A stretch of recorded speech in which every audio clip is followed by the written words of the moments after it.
an ultimate solution to a lot of the problems that you and I agree face America, it has to come from cultural and religious revival, and government can't will that into being. Articles like "Don't be fooled by America's flattening curve," "No one deserves to die of COVID-19 in jail," and "Trump, why waste a crisis?" cover the New York Times' pages.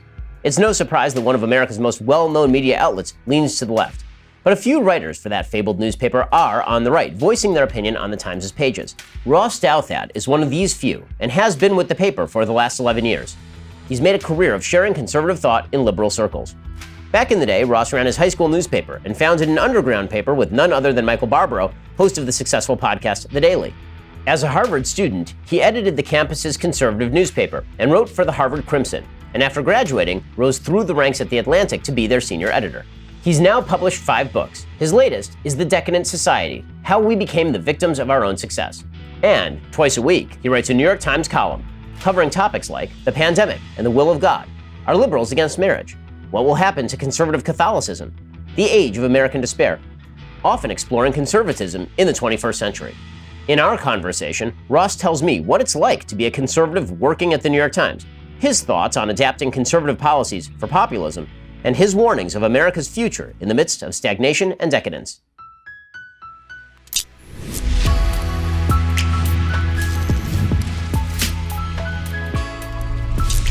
Welcome to the Ben Shapiro Show Sunday Special. Joining us today is Ross Douthat. Just a reminder, we'll be doing some bonus questions with Ross near the end of the show, but the only way to get access to that part of the conversation is to become a member. So head on over to dailywire.com, become a member. You'll have access to all of the full conversations with every one of our awesome guests. Before we get started, I want to take a moment to give a shout out to all of our advertising partners who help make this show possible. Honestly, without them, we couldn't keep the show going. And without you patronizing those advertising partners, they couldn't keep our show going. So we really appreciate you continuing to do business with our advertisers. We're all going to get through this together, and we'll continue to bring you information and content that you want. Let's talk about the reality. You are online now more than ever. Hackers have all the time in the world to go after your information. It is really important to have a VPN. Now is basically heaven for hackers, so you really should be disguising all your online information. ExpressVPN is great because it's not like all these other free VPN protectors you find online. ExpressVPN will not log your data. There are a lot of really cheap or free VPNs that make money by selling your data to ad companies. ExpressVPN developed a technology called Trusted Server that makes it impossible for their servers to log any of your info. I've been using ExpressVPN for a really long time. My internet speeds are always blazing fast as well. Even when I connect to servers thousands of miles away, I can still stream HD quality video with zero lag. Not only that, ExpressVPN is really easy to use. You install it on your computer. I mean, even your grandparents could use it. You fire it up, it's good to go. Protect yourself with the VPN that I use and trust. Use my link at expressvpn.com/Ben today. Get an extra 3 months for free on a 1-year package. That's expressvpn.com/Ben. Visit expressvpn.com/Ben to learn more. Ross, thanks so much for stopping by. I really appreciate it. Thanks for having me. It's great to be here. Braving the coronavirus epidemic and everything, you're alive. I've been on book tour, so I've been flying, not all over the country, but DC, Washington, LA. So I feel like I'm a potential super spreader. And everywhere I go, I just give people fist bumps and try and contain the spread of the virus in my own way. I definitely appreciate that. So your new book is The Decadent Society, How We Became the Victims of Our Own Success. I want to get to that book because there's a lot in there. It's a really deep and interesting book. But let's start with the obvious question. What's it like to be a conservative working at the New York Times? I mean, it's terrific. I get the chance to write for people who disagree with me, right? And isn't that what every op-ed columnist wants? You're trying to change minds, persuade people, and I get to do it twice a week. And as you can tell, I'm persuading people. I've changed minds, right? Just in my time at the New York Times, American liberalism has moved rapidly towards becoming anti-abortion, towards skepticism of big government. I've had an immense impact, and I'm very proud of myself. But no, I mean, I'm obviously kidding about the second part, but I do think it's a gift to get to write for a newspaper that does, as the stereotypes suggest, but they're correct. Our audience is predominantly liberal. And sometimes it's a little stressful and exhausting, and I get, dragged on Twitter, as everyone does, from time to time. But the Times in general, I think I've been there for 10 years, 11 years. I've been there for a long time, amazingly. And I think sometimes, I'll get questions from conservatives like, do they hang you in a birdcage in the office and pelt you with rotting fruit and so on. And in fact, my experience of working there and being edited there has always been excellent. And, to the extent that sort of I watch what I say, it's not because anyone's looking over my shoulder. It's just because I'm sort of aware that I am writing for people I disagree with, and I'm trying to be as persuasive as possible. So in that context, what do you make of a lot of the conservative critiques of the so-called mainstream media, the accusations that places like the Times are wildly biased to the left, or as President Trump puts it, the failing New York Times, and how it's fake news? How do you deal with that being sort of inside the house there? I mean, I think that, the basic conservative critique of the mainstream media is right, in the sense that the media has institutions, elite newspapers are primarily staffed by people who vote for Democratic politicians and candidates. And it's not a conspiracy, it's just the function of the fact that journalism has become an upper middle class, elite college educated profession. And people who come out of those colleges, as I did once upon a time, tend to be overwhelmingly liberal. And then there are also some other, I think, sort of psychological reasons why the kind of sort of mental makeup that a lot of reporters have biases them maybe a little bit against sort of traditionalism and towards an ideology of sort of newness, novelty, progressivism, and so on. But yeah, I mean, that's just a reality that inevitably, I think, informs the way that the news gets made. And I think people at places like the Times and, the Washington Post and Politico and so on are aware of that. And, there is an actual attempt to sort of try and correct for those biases. And it just doesn't always work, right? So, I'll read things in my own paper that I feel like are inflected with too much liberal bias. That obviously happens. At the same time, what I say to conservatives is, you don't have to like the editorials that the New York Times runs. You're obviously going to disagree with most of them, and you're going to see sort of, things that seem like bias creep in. But there are things the New York Times does that nobody else does. This, and especially in an era when most newspapers have shrunk or declined. Nobody covers sort of the breadth of the news, national and international, the way the Times does. Nobody, we're talking about the coronavirus, nobody has been covering what's been going on in China, long before it came here, like the Times does. Nobody has the resources, nobody has the talent, nobody has the reporters. And I think for conservatives who are interested in sort of, encountering the world as it actually is, the biases that creep into mainstream media coverage are not a reason not to read the Times. You just have to be aware that, that isn't maybe the only newspaper that you should read. But you should certainly read it and subscribe. And I generally have the same take. I do tell people that they should read the New York Times. They should just understand that what they're reading is going to be inflected in a particular way. I'm not going to make you answer for all the decisions of the editorial board of the New York Times. Obviously, I think one of the... I appreciate it. One of the great critiques, obviously, of sort of the editorial board, at least on the op-ed page, is that even among the conservative wing on the op-ed page, and this is true for virtually all the mainstream newspapers, it's hard to find a single person who either did vote for President Trump or plans to vote for President Trump in 2020. Why do you think it's so hard? 50% of the population, presumably, around that number, will vote for Trump or voted for Trump last time. Why is it so hard to find people to write for op-ed pages who voted for him or plan to vote for him next time? I think part of it is just that, and you know this even better than I do, right, that there was intense resistance to Trump in especially, I'd say, the print portion of conservative journalism. So it wasn't that, the Times and the Washington Post and so on set out to hire a bunch of conservative columnists who would be squishy never-Trumpers, right? Someone like George Will, who's, far more anti-Trump in certain ways than I am, was considered like a rock-ribbed sort of defining figure of the conservative movement until Trump came along. So the reaction to Trump in that sense isn't just a function of who the New York Times hires, it's a function of the fact that a lot of people, some of the best and smartest writers on the right at places like National Review and the now defunct Weekly Standard, and people like you yourself had strongly negative reactions to Trump. And that has sort of then carried over into, who's sort of on staff and who's writing about Trump as his presidency proceeds. Now, I will say that the Times, I'd say we have myself and Bret Stephens and David Brooks are sort of three right-of-center sort of permanent columnists. But we also have as contributing columnists both Chris Caldwell and Dan McCarthy, who are in certain ways pro-Trump and have ended up writing more for us since Trump was elected. And I do think there's a consciousness at the Times. The Times does run pro-Trump pieces. I think there's a balance between figuring out how do you get voices on the page who, do represent the breadth of American opinion and the 46% of America that voted for Trump, but also not just, saying, well, we need to sort of hire someone to fill a quota if the conservative columnists we already hired don't like the president enough. But I think it's, I did Ben Dominich's, the publisher of The Federalist, I did his radio hour as part of this book tour. And every time I'm on his show, he gives me like a 10-minute harangue about the Times' failure to have a pro-Trump columnist. So I'm aware of the critique. So what do you personally make of Trump? I mean, you're an opinion columnist, obviously. So we're now 3.5 years into the Trump presidency. From where I sit, as you mentioned, I didn't support Trump in 2016. I didn't vote for either of the candidates in 2016. He's been significantly more conservative on policy than I, for one, thought he would be. A lot of my fears about what he would be have come true.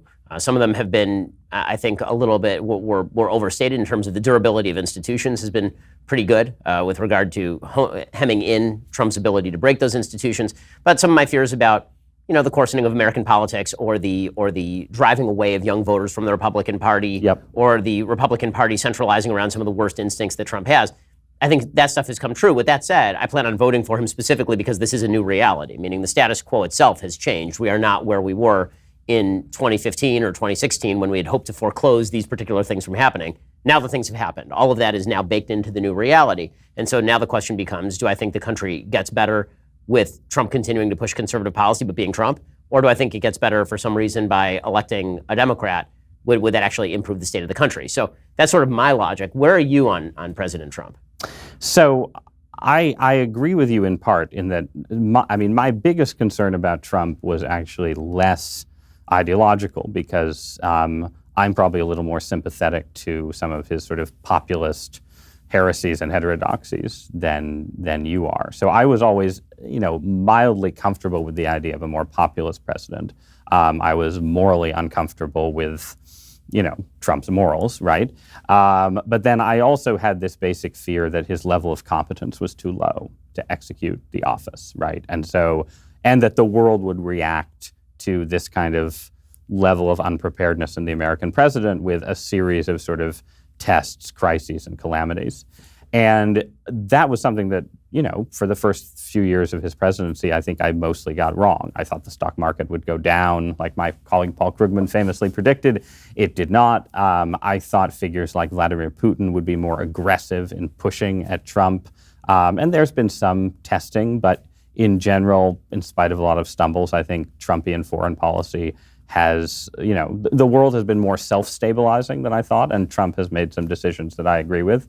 So in that sense, I get in a lot of arguments with people who, like you, have sort of shifted and are probably going to vote for him next time, where they say, well, Ross, since you were, wrong about that, shouldn't you come around?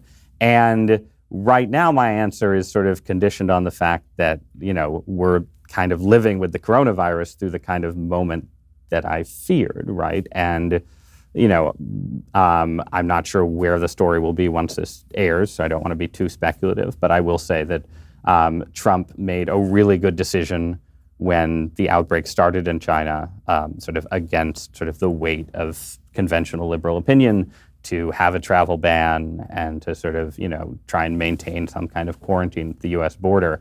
But it was always clear that that wasn't going to be enough. And Trump basically bought the U.S. a month, and then, as far as I can tell, did nothing with it. And there's just been a lot of really incompetent execution in the White House in the face of, a crisis that could kill thousands and thousands of people, push us into recession and so on. So my concern with the logic of, I didn't vote for him last time, it hasn't been as bad as I thought, let's go again, is that you could make the opposite argument and say, okay, we gambled on Trump and we won. He wasn't as bad as we thought. The economy boomed. He appointed 2 Supreme Court justices. We're no longer in danger of having this big progressive swing on the court. And now we're playing with house money. And there comes a moment when you make a series of gambles on a guy who, has some qualities that don't make him an ideal president, where you want to take your chips and leave the table and say, at some point a Democrat is going to be elected again. Better 4 years of Joe Biden now, and a Republican Party that can define itself pretty effectively against him for the future, then let's see what 4 more years of Trump bring. I lived through, as you did, obviously, the George W. Bush presidency, right, where you had a series, and Bush was a much more competent and engaged president by far than Donald Trump. And yet, from the Iraq War to Katrina to finally the financial crisis, you had a series of rolling calamities that wiped out the Republican Party, gave us the sort of big liberal wave of the Obama era. And I think culturally, too, had a big effect on sort of the culture swing to the left. And that's harder to prove, but I think it's right. And so my fear for a second Trump term is basically a version of that conservatives say, we gambled and won, now we can feel safe doing it again, and then you'll get the actual rolling calamities, and at the end we'll look back and say, wouldn't have been the worst thing to have, John Kerry as our foil for 4 years and our best young politicians getting ready to run against him instead. So with all of that said, would your logic change if Bernie Sanders had been the nominee? So it's pretty obvious when we're filming this that Bernie Sanders will not be the nominee. Yep. Joe Biden, basically because, in my view, people actually for one moment in time actually looked at Bernie Sanders. It was one thing when he was off to the side and he was just shouting at the moon, and you could be like, okay, well, this is kind of fun. Let's do that thing. Yep. At the moment, he kind of entered into the center of American politics, and it was clear that he might be the nominee. Even the Democratic Party looked at this and went, this is not a thing.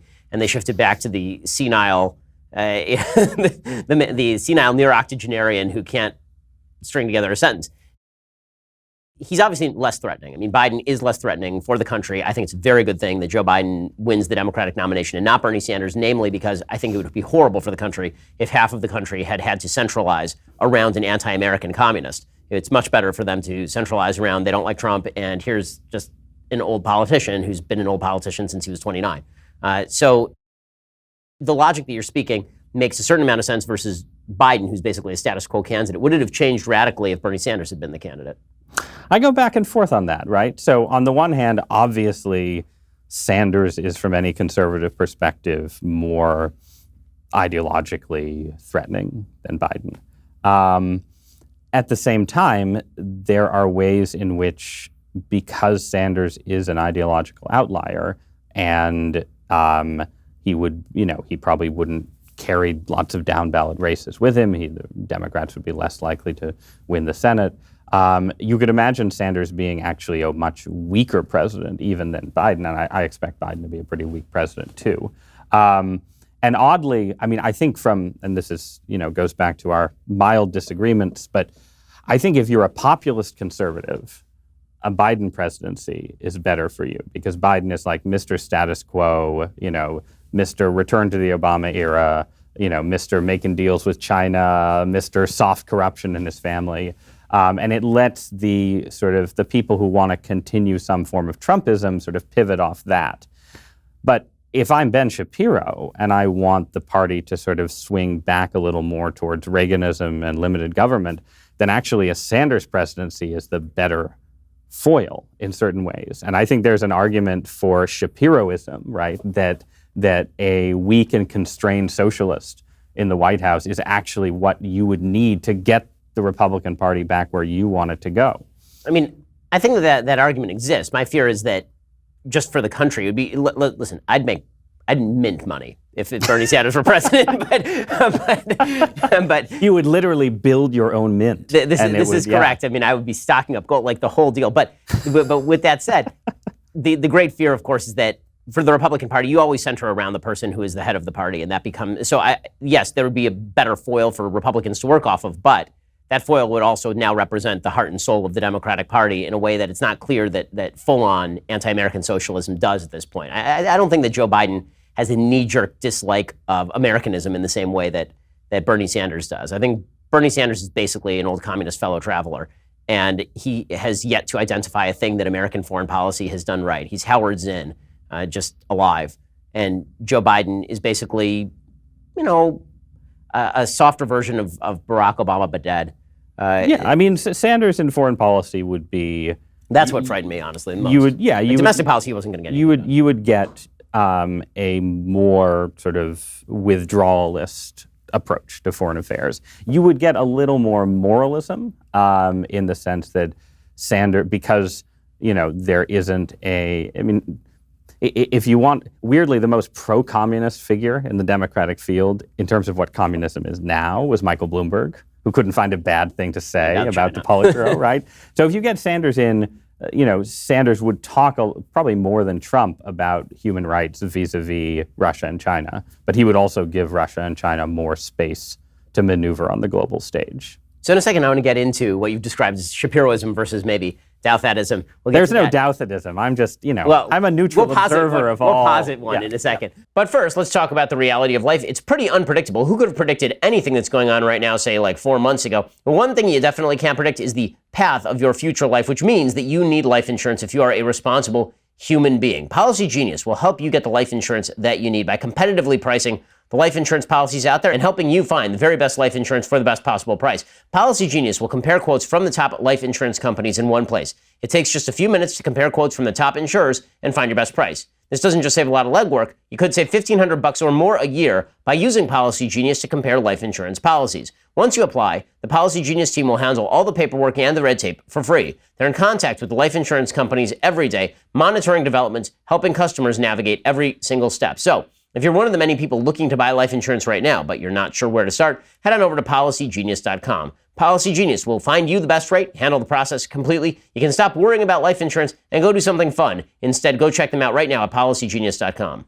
Alrighty, so let's talk a little bit about the sort of populist conservatism versus non-populist conservatism battle, because this is really, I think, the most interesting battle inside the Republican Party. And it's been sort of papered over to a certain extent by the Trump victory. I think it was going to break out into the open if Trump had lost. But it was really interesting because this has long roots. Obviously, you've been writing about this for a long time. You were writing with Reihan Salam about a more interventionist, sort of conservative view of government that shares some features of Bush-era compassionate conservatism in some ways. I grew up opposing a lot of that, opposing the compassionate conservative label because, in my view, markets are not uncompassionate. But maybe you can spell out what you think conservatism should look like, because it's been articulated in a bunch of different ways. I've heard sort of the Lockean versus Burkean argument, the idea being that John Locke is government is there only to protect fundamental rights, and Burke being government is there to protect a traditional culture that leads to the rights arising.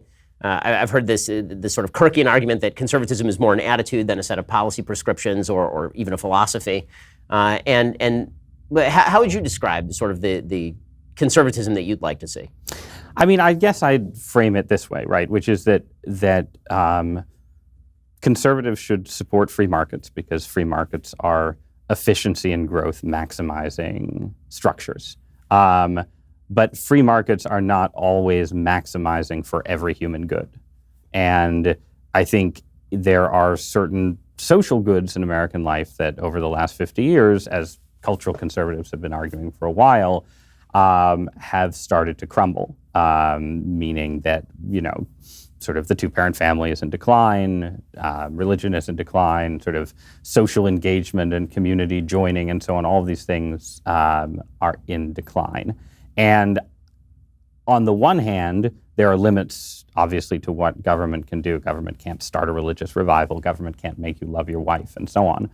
But there are also ways in which globalization and changes that have been, in certain ways, efficiency maximizing for the world, but not necessarily for like middle to working class America, have weakened the economic structures that are underneath sort of the ability of somebody to raise 3 kids on a single income, right? And so my view, basically going back, as you said, to the Bush era, is that there are things that you can do with the design of, tax policy and the welfare state that we have now and so on that can build a somewhat firmer structure under those sort of cultural and communal institutions. And so, my primary interest, which is, not identical to where all of the populists go, has always just been family policy. And basically the view that, everything in Western life has gotten more efficient in certain ways, except taking care of and raising kids, right? There's no like labor-saving device except maybe a iPad to give the kid on a plane, right? That makes it easier to raise kids. And that means that the costs of raising kids have actually gone up in various ways over the last 30 years. And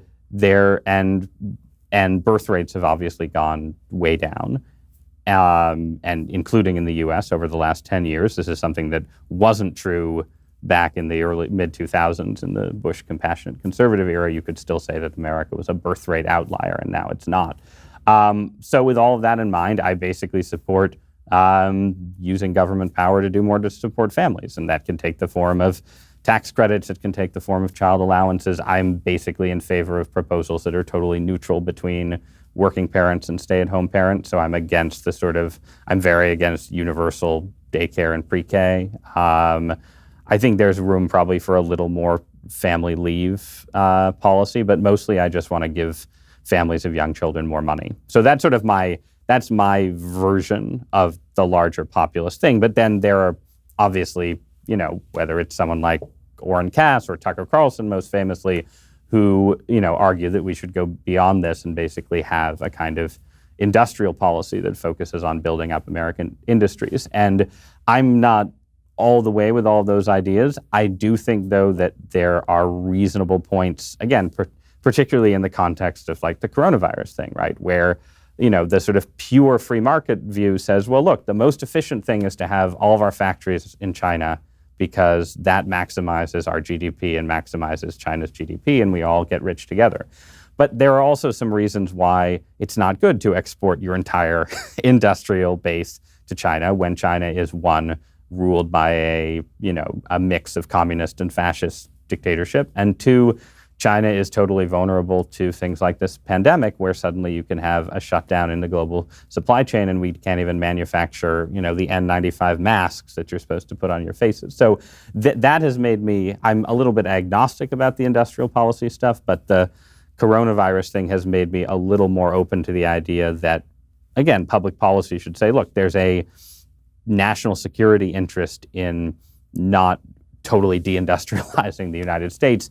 Again, even if in global terms that's not the perfect efficiency maximizing perspective. Yeah, so I mean, the strongest... I guess that's Douthatism to the extent that it exists. I mean, the strongest case, obviously, with regard to not investing in China is, in fact, not in direct conflict with the sort of long-term free market case, meaning that if you're fostering the growth of a communist regime that exploits labor and that is actually not helping the free market. You're actually propping up a massive government infrastructure that is repressing a billion people. But it's something that I agree with. I want to go back and examine a couple of the premises that we're talking about here. So when you first said you support the free market, then the rationale for supporting free markets was a utilitarian one. You said the free markets are efficient, they're excellent at building prosperity.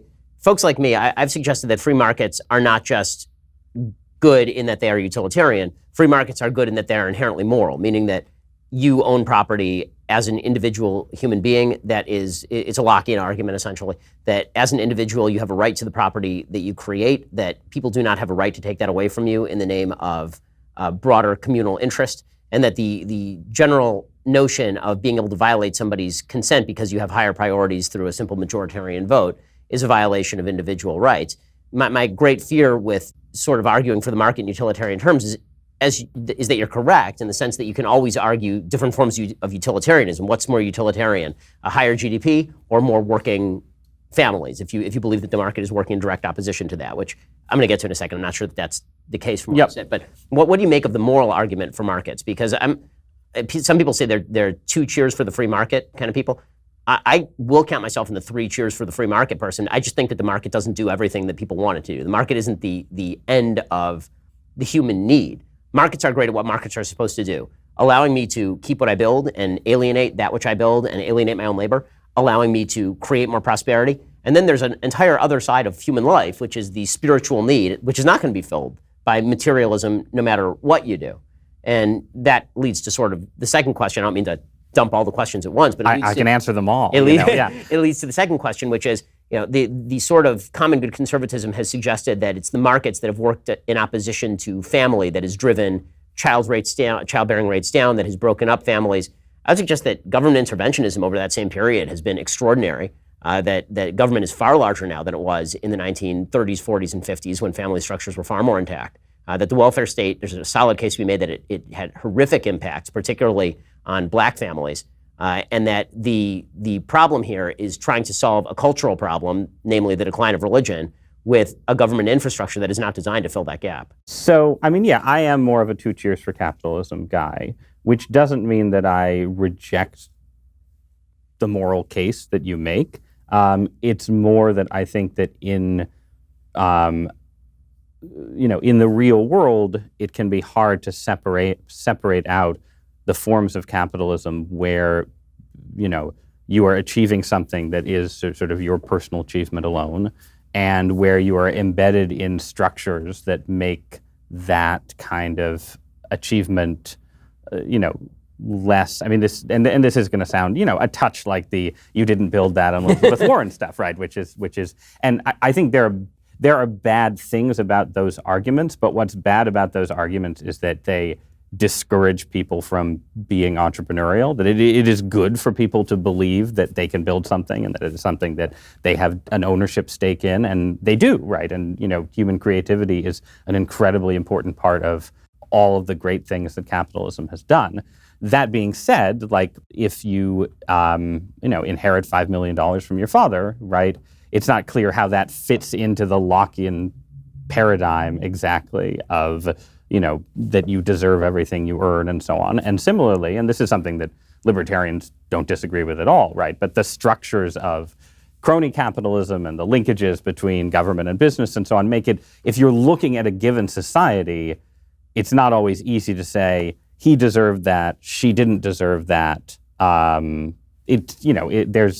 a mixture going on. And that's been true from the beginning of capitalism, right? That like the free market is something that has always been structured in part by government decisions and government interventions and so on, going back to, in the US, back to the public improvement programs of the 19th century, and, in the case of Europe, going back even further than that. And I guess that reality, I think, makes me comfortable balancing sort of your moral argument and saying, yes, that's true. We want a society where people think it is, moral to build and keep what you build, but also say, that we can have a certain amount of redistribution because we can't quite see where perfect justice lies. And so you want to have some sort of baseline where you're not letting people fall below certain floors. And then you also want to recognize that while markets, while there is a moral case for markets, they do, in some cases, select for efficiency rather than sort of perfectly shared human flourishing, right? So, like, I agree with you, right, that the free market did not destroy the American family, right? And I'm a cultural conservative because I think that the cultural story matters more than the economic story. And I've had plenty of arguments with liberals where I'll say, if you look at the timeline of, divorce rates and these different things, it's not deindustrialization that did it, that sort of the cultural revolutions of the 60s mattered more. That being said, it's also the case that,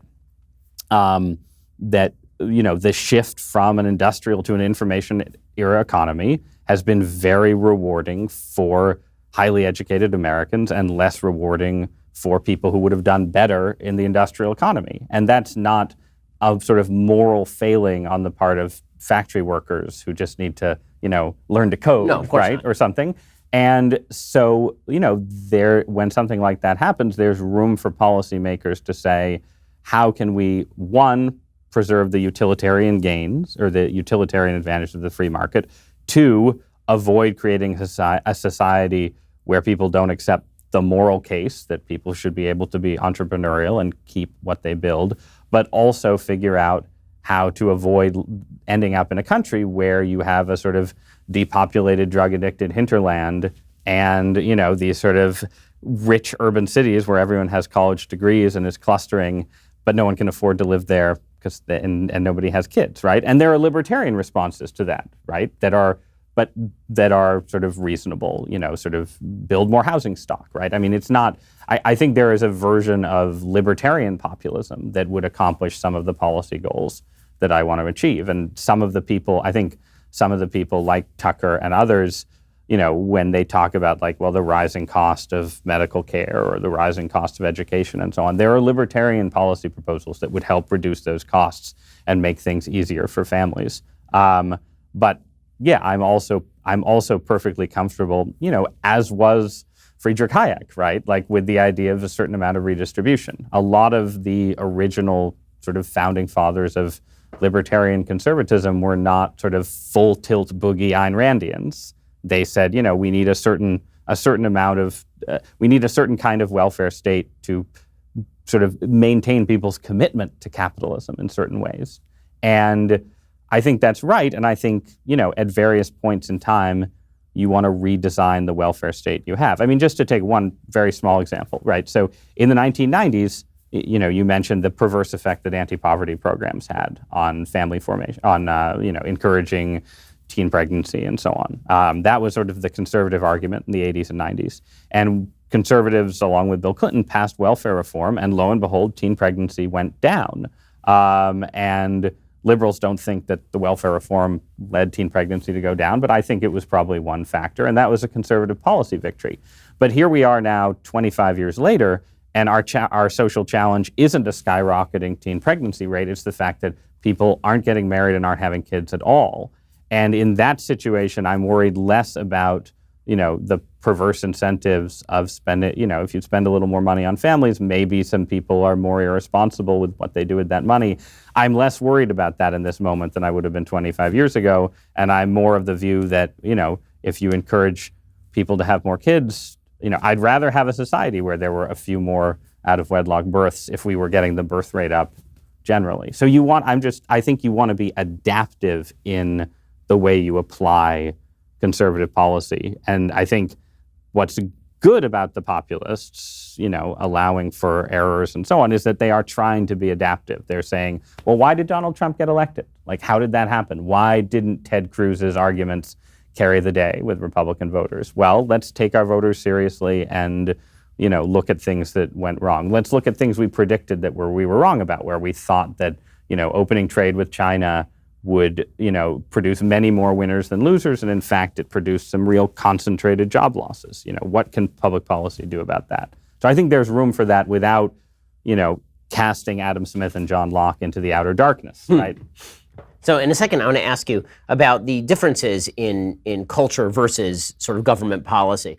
But first, let's talk about the fact that you are spending tons of time with your kids these days. This means that you are not getting the kind of sleep that you need. I can tell you, my level of stress with my kids, really high right now, but when I lay my head down on my Helix Sleep mattress, I am good to go, because Helix Sleep made a mattress just for me. Helix Sleep has a quiz that takes just 2 minutes to complete. They will match your body type and sleep preferences to the perfect mattress for you. Whether you're a side sleeper or a hot sleeper, whether you like a plush or a firm bed, with Helix, there's no more confusion and no more compromising. Helix Sleep is rated the #1 mattress by GQ and Wired Magazine, and CNN called it the most comfortable mattress they've ever slept on. Just go to helixsleep.com/Ben. Take their 2-minute sleep quiz. They will match you to a customized mattress that will give you the best sleep of your life. They have a 10-year warranty. You get to try it out for 100 nights risk-free. They'll even pick it up for you if you don't love it, but I promise you will. It really is a fantastic, fantastic mattress. Helix is offering up to $200 off all mattress orders for our listeners. Get up to $200 off at helixsleep.com/Ben. That is helixsleep.com/Ben. Check them out, helixsleep.com/Ben. Get up to $200 off for a mattress made just for you.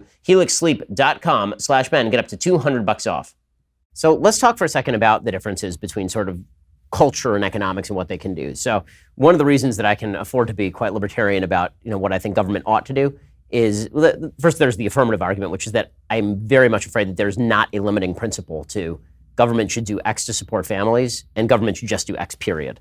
Meaning that assumes that the right people are in control of government, and my basic assumption about government is that somebody who I don't like is going to be in control of those same mechanisms 5 minutes from now and using them against me. And so my comfort level really exists, particularly on the federal level, at the government should not be able to do many of the things that the government is doing, and that the gap needs to be filled really at the local level where you have much more agreement. I'm much more willing to, in my local community where I know everybody, pay taxes for redistribution to people that I know and who go to my synagogue than Right. I am for people who are across the country. I don't know them. I don't know what their motivations are. I don't know what their living arrangements are, whether I approve of them. I mean, church used to fill this gap. In other words, the more libertarian orientation of American government that existed for most of the early history of the Republic, that was predicated upon the existence of a virtuous citizenry that was going to be organized basically by church, and the church was going to fill that gap. As church has waned, and this is where I think government has replaced church. As government has grown, church has waned. Government has been fulfilling the supportive nature that church once played. This is sort of an argument that Tim Carney makes. Yep. And that as that happens, church has declined, and now you have a perverse cycle where church declines, there's more need, government steps in even more, there's more need, government steps in even more, and then there's no limiting principle at all. So this is really two questions. One is, can these institutional problems even be solved by government, of which I'm quite skeptical? And two is that even if they can, would it be better to try and solve these problems on a cultural level? So to take an example, if you're talking about giving certain tax credits to people for having children, I don't know very many people who think about the tax credit they're going to get when they have kids. Most people in a prosperous society recognize that kids are more of a net drain on your resources than are a net benefit to your resources no matter what you do. I mean, they cost a lot of money. The reason that the prosperous countries don't have as many kids is because when you're poor, you need kids for your labor force. And when you're prosperous, they cost you hundreds of thousands of dollars. And so why would you bother with that when you could spend that hundreds of thousands of dollars vacationing or doing whatever it is that you want to do? I'm not sure that that's a problem that is curable by a simple tax credit. The reason that, I mean, you're religious, I'm religious. The reason that I have kids is because I think there's a moral injunction to have kids, that it makes the world a better place to have children, and that I have a religious obligation to have kids. As that wanes, I'm not sure that simply saying to somebody, here's $4,000 extra a year for your kid, who's going to cost you $5,000, that's really going to solve the problem. One, I totally agree that there's a basic limitation to what public policy can do to reshape culture. And, to the extent that there is sort of an ultimate cultural solution, an ultimate solution to a lot of the problems that you and I agree face America, it has to come from cultural and religious revival, and government can't will that into being. That said, I do think people make decisions on the margins about whether to have kids with financial concerns in mind. And so it's not that, a couple who are enjoying their lives, going backpacking and going on cruises and so on, are going to say, oh, I get this, $4,000 tax credit. I guess we'll, become pronatalist and, convert to Orthodox Judaism, right, and start having kids. That's not how it works. But there are lots of families that sort of do end up deciding between having 2 or 3 kids, or having 3 or 4 kids. And when they make those decisions, finances definitely enters into it. So if you say, well, this kid is going to cost me $10,000 a year, but I know that, because of a tax credit or some other public program, it's actually only going to cost me $5,000. I do think that makes a difference on the margin. And there's a fair amount of research on this. A demographer named Lyman Stone, who's a Lutheran missionary in Hong Kong, has written a lot about how these different programs work. And some of them don't work at all, and some of them are badly designed. Some of them seem to work. On the margins, you can have some kind of effect on family formation and birth rates if you're willing to, put enough money towards it, which I guess I am willing to do. On the philosophical point, so I think the problem there is that we're not sitting here, in 1920 before the New Deal happened, or in 1955 before the Great Society happened, having an argument about whether a broad-based federal bureaucracy and a whole welter of programs should exist. We're having an argument in a world where the administrative state and all its sort of colonies has existed in some form for almost 100 years.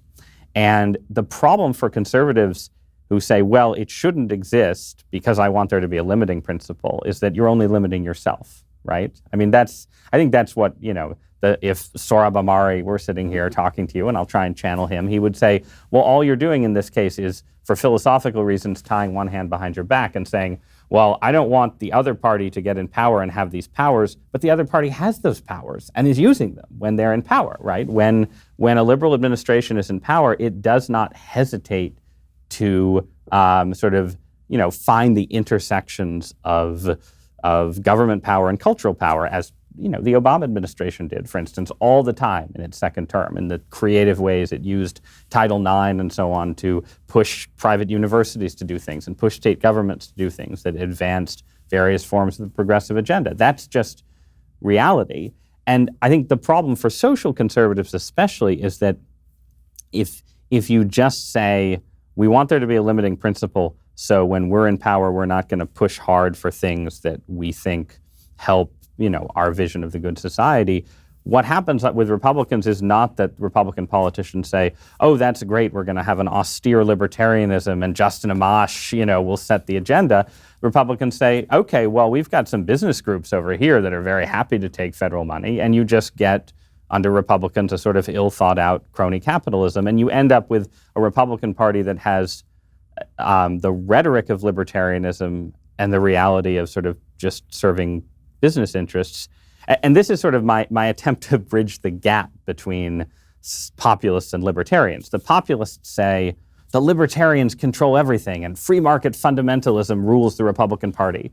And the libertarians say, what are you talking about? When the Republican Party is in power, it does crony capitalism. But both of those things are true. The rhetorical frame of the party has been libertarian, but then once in power, it just sort of spends money on business clients and tends to ignore families and sort of culturally conservative clients. And I'm just not sure that the very principled approach that you take has ultimately served conservatives well in the culture war, which again doesn't mean that I have a 10-point plan for, here's everything the federal bureaucracy should do to advance conservative goals. But, in the case of the Trump administration, even things like, their attempt to raise taxes on university endowments, right? Or the sort of still being considered attempt to shift, how federal architecture gets done, right? And I don't think, I imagine that's something you support. No, and the architecture thing for sure. I was a big fan of that. That was but good. so I think there are creative ways for cultural conservatives in power to think,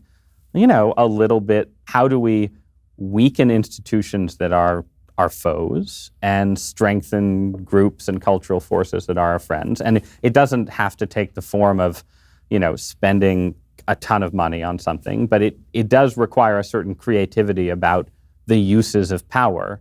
And I think where I agree with the populists is I don't think social conservatives have thought as creatively as they should about the uses of power. The countervailing point of view would come from sort of a utilitarian place, meaning I'm a social conservative. Right? I wrote a book. My second book was all about the evils of pornography and why there should be significant regulation on pornography. You were way ahead of your time. I was 20 at the time, I'm 21, so it's been a while. But with that said, one of the concerns that I have is that it seems to me that a lot of the populist conservatives, particularly some of the social conservatives with whom I totally agree on principle, that they're operating from a premise, which is that we are at knife's edge on a lot of these issues, when I think that in many cases the issue has basically been lost not only at the legal level but at the cultural level.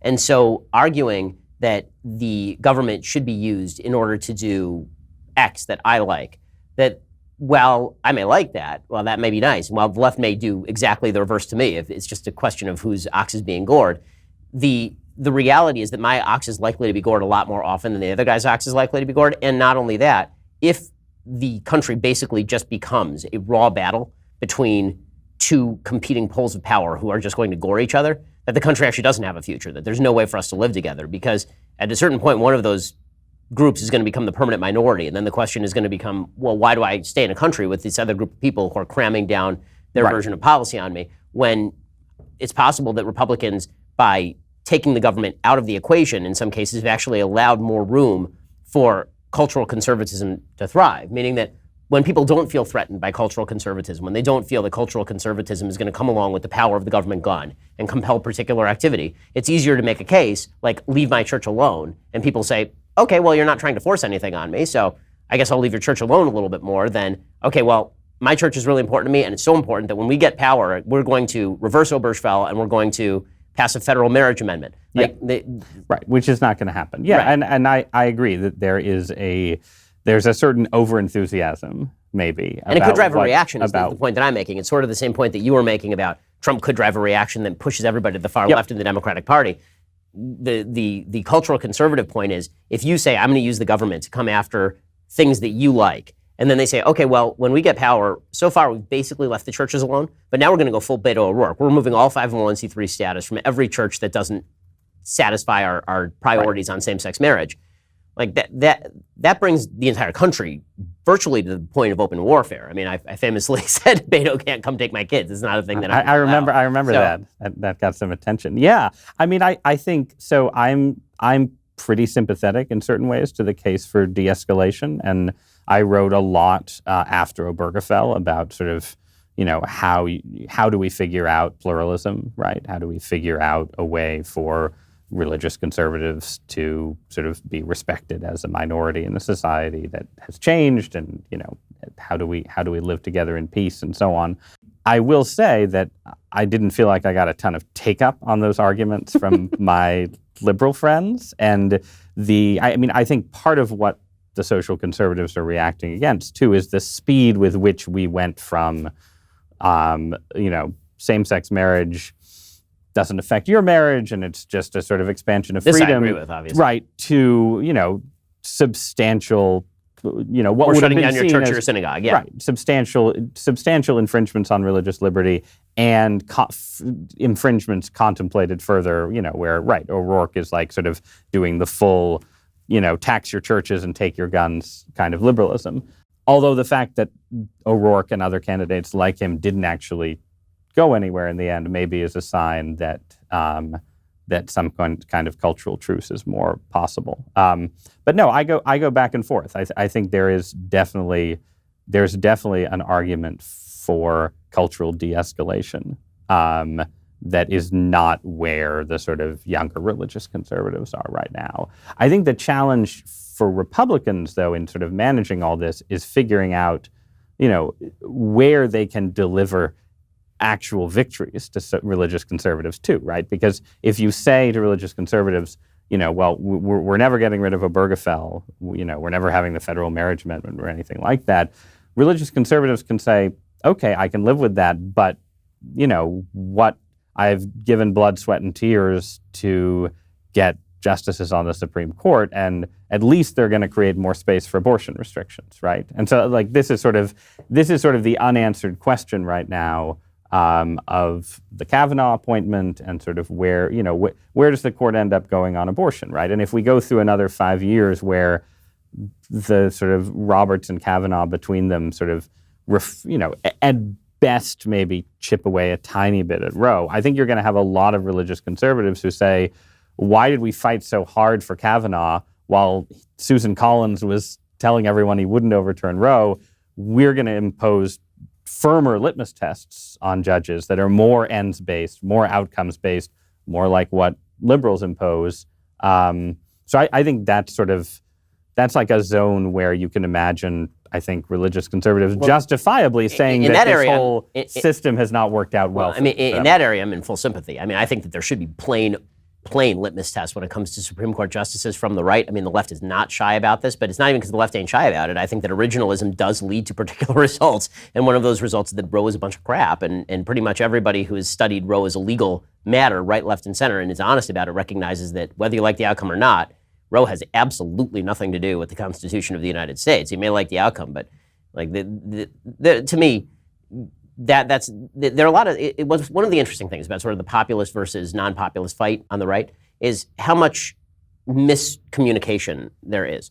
What I mean by that is, this is a perfect example. I don't think there are a lot of people, even on the libertarian right, who would be anti, aside from maybe people who are overtly in favor of just pro-choice mechanisms. But if they're honest about their legal analysis, I don't think there are that many people on my side of the aisle who would say there shouldn't be a litmus test on Roe. I think there absolutely should be a litmus test on Roe for judges. I'm not willing to trust justices with their vague articulations of originalism. I was the only person I know who came out against Roberts before he was actually confirmed in 2005 because he didn't have a track record. I came out against Kavanaugh because he didn't have a track record. So I'm very much in favor of conservatives driving a hard bargain. And I don't think these sorts of things. Right, and I think that's too a case where I don't think it's mostly the sort of limited government conservatives who are against imposing litmus tests. It's more there that they sort of the institutional Republican Party is not enthusiastic about overturning Roe.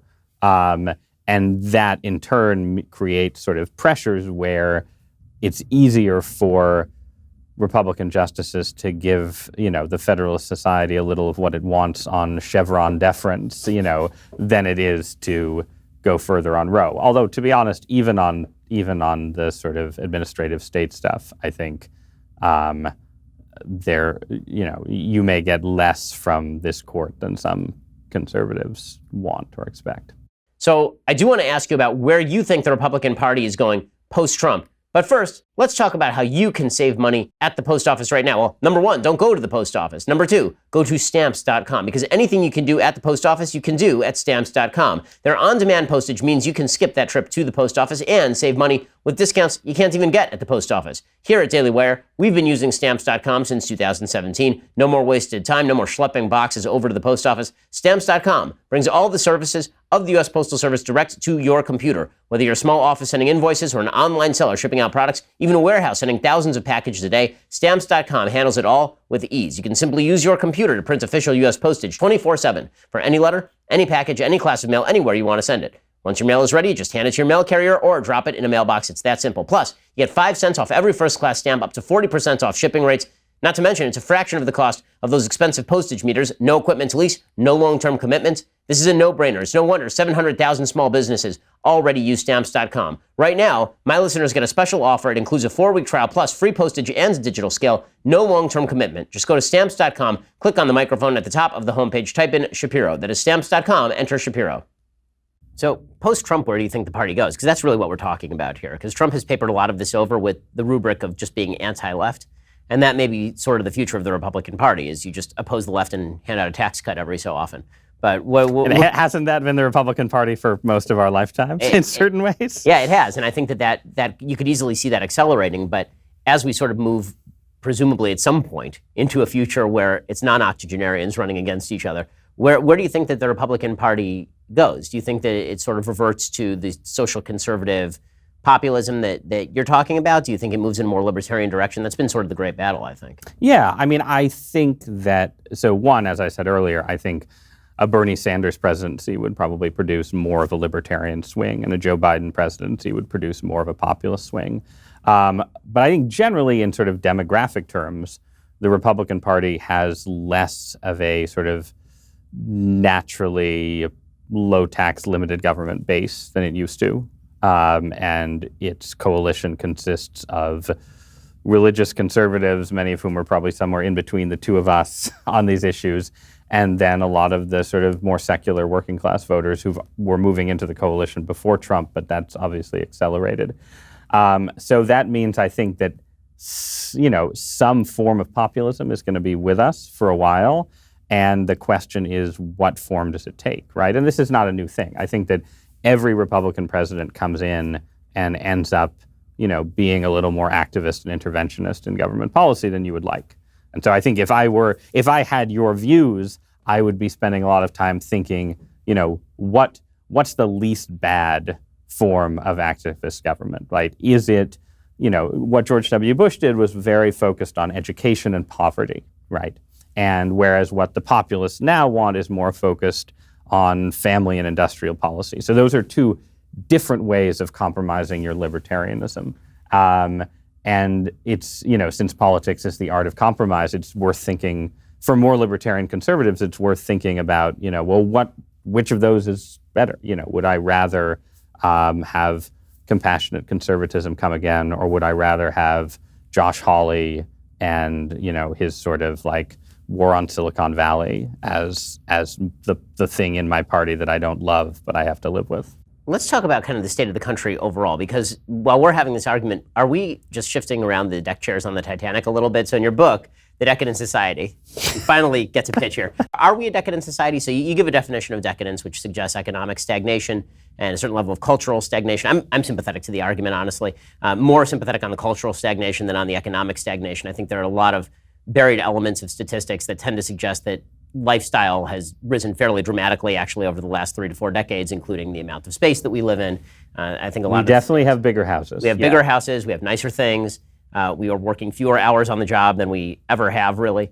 and we were spending more vacation time. So those were usually fairly good indicators of an economy that's doing fairly well. But you're right that it's a less ambitious economy, and it feels like it is bifurcating between sort of a knowledge-based economy and people who are maybe getting left behind in the so-called IQ economy. Right, and it's also an economy that is floated on, and here I'll speak your language, it's floated on unprecedented deficit spending, right? So it is true that, the growth that we have, well, two things are true, right? First, the U.S. economy has not collapsed. It hasn't gone, and people have not been immiserated. America is richer today than it was in the 1970s. People do have bigger houses. There are sort of advantages to the economy right now. That being said, right now at this sort of, pre-coronavirus peak of economic activity, we've got 2% growth with trillion-dollar deficits. And 50 years ago, or even, briefly under Reagan and then briefly again in the late 1990s, we had 5% growth with either much lower deficits or no deficits at all. And so that's, when I talk about economic decadence, that's sort of what I'm talking about. It's not that we're impoverished. It's not that things haven't improved on the margins. It's that we have become a rich society that sort of pays ourselves to feel richer than maybe we actually are. And that doesn't mean it's unsustainable. I think actually with, low interest rates and an aging population, you can carry these deficits longer than, the Tea Party thought in 2011. But it doesn't mean that it's still a sign that the underlying structures of the economy are not great, and certainly not what they were under Eisenhower or under Reagan. Well, it's never great when you're turning to the central bank as your chief method of jumping the economy. Right, exactly. And you can't, the central bank prints money and we never get inflation, which again suggests that we're a long way from sort of being the truly hot economies that we had under Reagan and in the 50s. And I think that's, my basic view is that we're not rearranging deck chairs on the Titanic because I'm not sure we're about to sink. I think the issue is more that we are sort of stuck, basically. And we still have technological innovation, but it's concentrated heavily in Silicon Valley, heavily in communication and simulation. And we haven't achieved the things that we expected we'd achieve in, cost of energy, in transportation changes, in medicine. We've made sort of grinding progress against cancer, but we haven't had any of the leaps that we had with penicillin and other things in the past. And then we're getting older. We were talking before, we're having fewer kids. People are, enjoying their vacations instead of having the extra kid. And that in turn puts more pressure towards stagnation because societies get older, they're less entrepreneurial, they're less dynamic, and they're, less averse to fundamental change to any system. So like a libertarian is going to be very frustrated in this society because there's this huge barnacled bureaucratic welfare state built up that nobody can actually reform. Right. So the big reforms are, a little bit of tinkering around the edges under Ronald Reagan, and then Obama sort of jerry-rigs an extra arm onto the whole system to give a few more people health insurance. But you don't get sweeping programs of reform. And I think the danger where, it is that there's sort of a dystopian slide here, right, where if all your progress is in your phones and your video games and your technologies of simulation, and if politics isn't responsive to movements and activists, you can't actually change anything. And if society is getting older, then you just can easily imagine a world where the trends of the last 10 years continue, where you have this retreat into virtual life, pornography, we legalize marijuana and give everybody opioids, and you sort of numb everything down. Brave New World kind of Brave stuff. New World, exactly. And, I'm not saying we're going to be there in 50 years, but I think if you were saying... Brave New World is not, in fact, a horrible place for the people living in Brave New World, right? No, people they're are very enjoying themselves. Very comfortable, right? It's like, we need to do the Elon Musk, Joe Rogan thing where, right, I light up a joint or something. But therefore, because it's not that bad, there's a lot of people for whom what in the book I call sustainable decadence becomes the best thing they can imagine, where it's just like, all right, we thought we could go to the moon, but we can't go to the moon. We thought we could cure cancer, but we can't cure cancer. But we're rich and we're stable. We're living 82 years. It's not so bad. And they're right. It's not so bad. But something fundamental has been lost in American society in the last 50 years. And I think this is something that Trump, in his way, totally got, right? Make America Great Again was, Restore American ambition. Right. It was like, and Trump's best speech of his presidency was his last State of the Union, which was basically him saying, we beat decadence. And that wasn't true, right? 2% growth does not beat decadence. But it was, I think it spoke to people's discontents with this, that people know that there was an America that you can see if you go watch the Apollo 11 documentary that came out last year. You can see the remains of it everywhere in Southern California, right? This was like the future, the future of the entire world. You can see it if you watch Tarantino's Once Upon a Time in Hollywood, right? Like this culture that was so young and filled with energy, some of it toxic and some of it terrible, but energy all the same. But we don't know how to get back to that. And I don't think there isn't, I don't think you can get back to it without something disjunctive happening. And so the last part of the book is me talking about the various weird things that would have to shift for us to get out of decadence. And some of those have to do with invention. You could imagine scientific breakthroughs that take us out of our phones and into some different world. And some of them have to do with politics and political realignment. But ultimately, I think you and I agree on this. I think, the sort of despair of the late modern world has to be answered ultimately by a recovery of a sense of purpose, a sense that the human story is a story and that somebody, capital S, somebody is actually telling it. So that's my Catholic bias, but I don't think it's wrong. I think the ennui of decadence is in part, it comes in with a view that, we filled the world, space is too far away, we can't get to the moon, we can't get to Mars, and God probably doesn't exist, so we're just stuck with ourselves forever. And only some combination of Elon Musk's rockets and a religious revival can get us out of that. I do want to ask you a couple more questions about how we as a country move past decadence, how we do that as a society. But if you want to hear Ross Douthat's answers, you have to be a Daily Wire member. To subscribe, head on over to dailywire.com and click subscribe. You can hear the end of our conversation there. Be sure to pick up a copy of Ross's new book, The Decadent Society. It's available today on Amazon, Barnes & Noble, anywhere you buy books. Ross, thanks so much for stopping by. This was really fun. And we're going to do Coronavirus fist bump. Coronavirus fist bump.